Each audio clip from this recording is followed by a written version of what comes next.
Runeterra. It's a new online collectible card game that just came out today, actually. It's from Riot Games. It's set in the same universe as League of Legends, and it's kind of like Hearthstone, if you've ever heard of that game.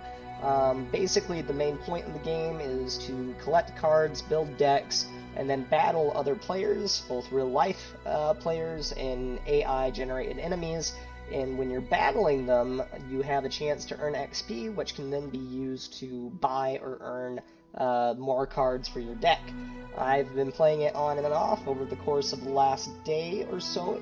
I started playing it about midnight last night, played it for about 3 hours till 3 a.m. this morning, and then I played it for a couple hours today on my lunch break.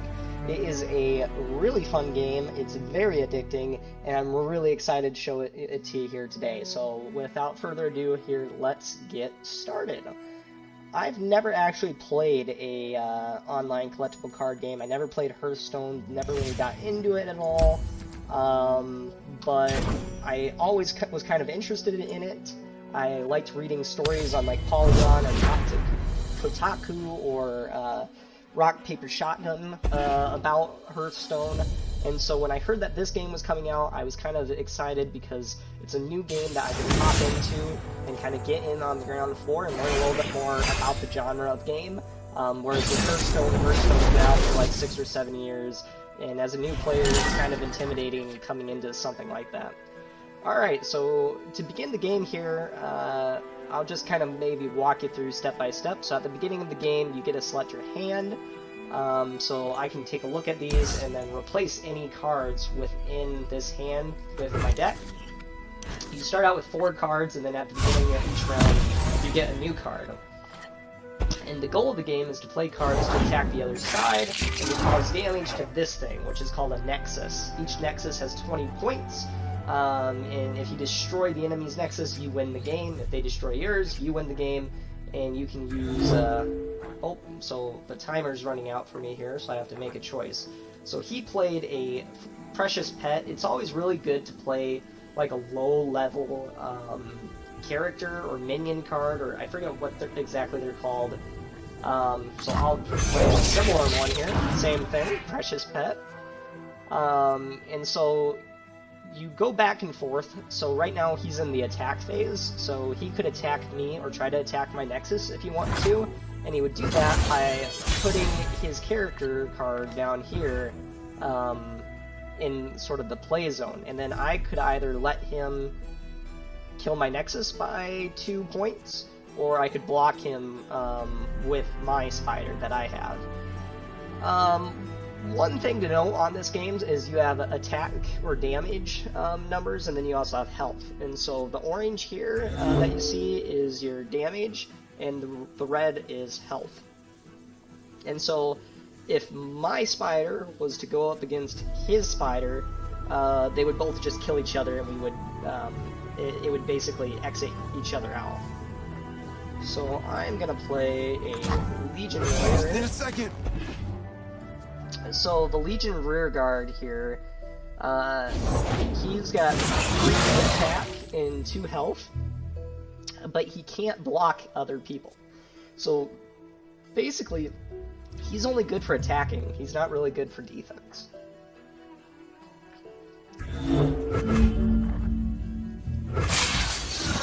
Okay, ready. So I'm laying both of these cards down here in the play area, so I'm going to attack his Nexus. What he's going to do is he's going to use these 2 cards to try to block me. And he will be successful here.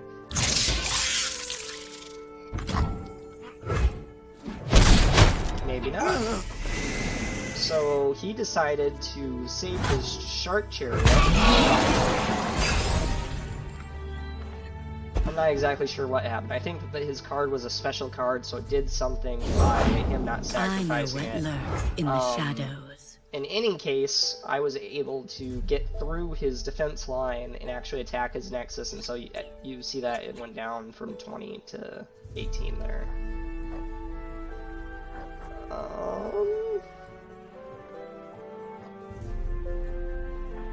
I'm gonna play Come closer. this lady here. I don't Fight. When she goes to attack, she summons an extra monster, which is a spider. Reporting in?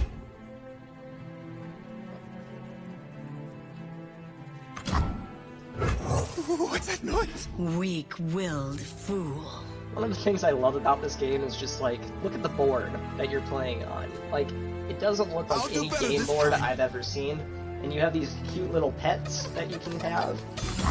And they just do really cute things, and it's fun to mess with them. Alright, so he's going to attack here, so I'm going to go ahead and block him.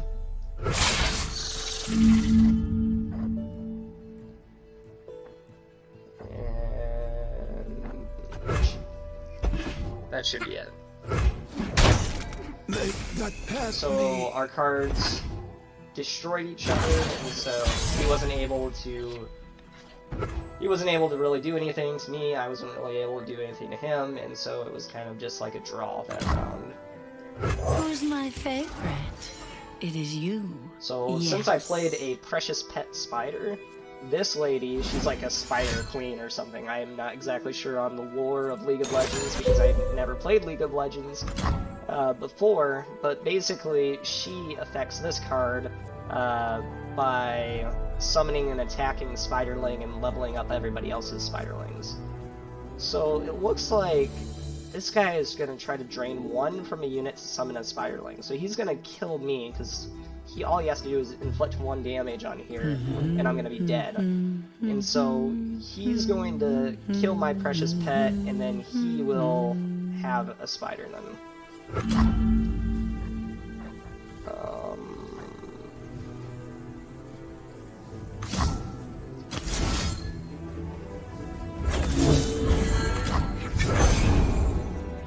So what I did was I just put a buff on her. I just gave We her must more, all make attack power. sacrifices. I'm gonna go ahead No, no, no! and attack here. You won't suffer long. Now it's his turn to decide whether or not he wants to defend, and if so, what he wants to defend with. That was interesting. I'm not exactly sure why he did summon an attacking Spiderling. I'm not exactly sure why he didn't at I least have my sacrifice orders. one of these cards to try to stop me. I don't know if it's some part of a long-term strategy for him, or if I'm actually the better player in this scenario. At this point, I've been playing for so few hours, and so many people are coming in with previous experience with these types of games that I just automatically assume everyone is playing some sort of long game and will eventually beat me somehow, some way, whether it's at the very end or something. So I'm playing this card. What this card does is when an ally dies, it deals 1 to the end Nexus. Everything's in place. So it looks like he's gonna attack.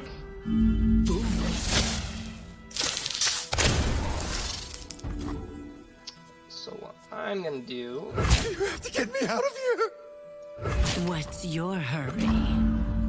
So I'm basically sacrificing these units. Some of these monsters will cancel each other out. This one will get through and inflict 2 damage to my Nexus. But the thing is I have this Phantom Prankster over here, so if 2 of my guys die, I will actually end up killing his Nexus.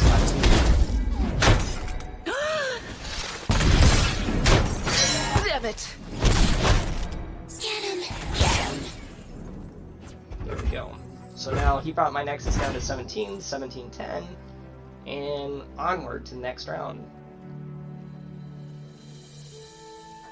So I've got 2 cards left to play. He's got 3 cards in his deck. He's got 1 out, and I have 3 out. So I think I'm in the better position right now. But the thing is you always think that until they draw a card, and then you're just dead.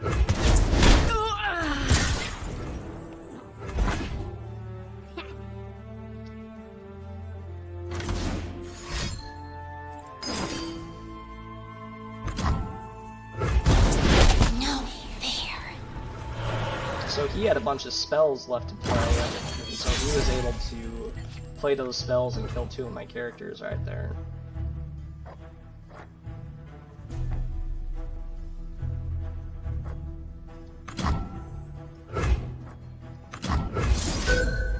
going to use Decimate, and that's just going to attack his the Nexus there. And so over here on this side of the screen, you'll see some differing levels, like there's a 6 and a 4. So what that is in-game it's called mana. Essentially, there's points that you get, so with each round, you increase the mana that you get. And then if you have any leftover mana, it goes into this little slot over here, which is your spell slot. And so, let's say you have 4 mana out here, and I had this all filled up, I could potentially cast a spell that would cost 7 mana. It would deplete all of my mana that I have, but I could do that.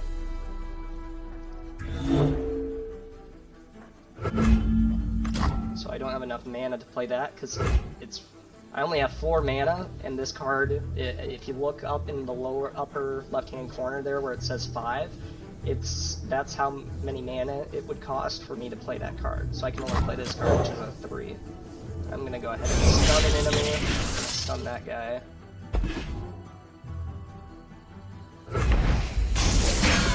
And so he won't be able to attack or move for this next round here. Unless he's got a spell that undoes what my spell did. So now, it's a new round. It's his turn to attack. I have 7 mana in my main kind of ammo case here. And then I had 1 mana left over from the last round, which it went into my spells here.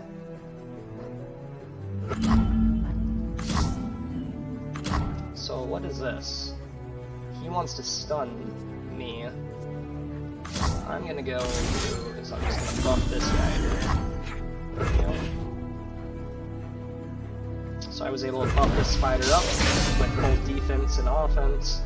And then now I'm going to play the Arachnid Host, which gives him, my other spider, more attack damage.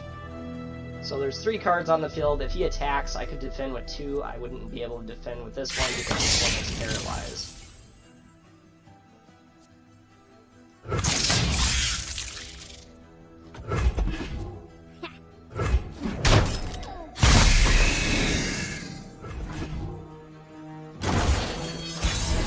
So now we're in round 8. We each get 8 mana. He's down to 2 cards. I'm down to 1 card. This card is capped. Okay, so I'll play. I'll break this siege. It's the opponent's turn. Put the flowers with the rest. Crush him to dust. I'm gonna go ahead and attack with everything I've got, and hopefully this will be enough to end him.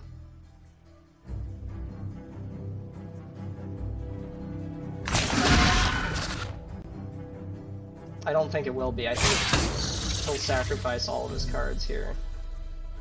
Except for that one. And then he'll have 2 health left. Nope! I got him! Boom! There it is! Alright! Victory! So that's always a good thing to see, because it just means that he wasn't playing a long game, and I was just psyching myself out the whole time. So that's awesome. Alright, well, this has been sort of a quick and dirty tutorial on, on Legends of Runeterra. It's a new online trading card game, kind of in the same genre that Hearthstone is in, that just came out. It's in the League of Legends universe. It's from Riot Games. It just exited beta today, and it's out right now on PC, and it'll soon be out on mobile. I think it might already be out on mobile.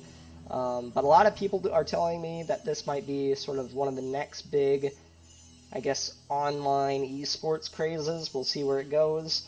I'm certainly not the greatest player at this game. I'm still learning, but it is a whole heck of a lot of fun, and it is super, super addicting. So if you would ever like to play with me, or maybe even just talk about different strategies, how you build your deck, how I build mine, maybe what your strategy is from rounds 1 to 3, and then maybe sort of towards in-game. Is it better to go with more monsters or more spells, or do you want an even amount? let me know. I'd be glad to talk to you about it and glad to learn more about the game as well for more experienced players. If you haven't already, make sure to subscribe to this channel where you can see more videos like this. Alright, well thanks everybody. I'll talk to you later.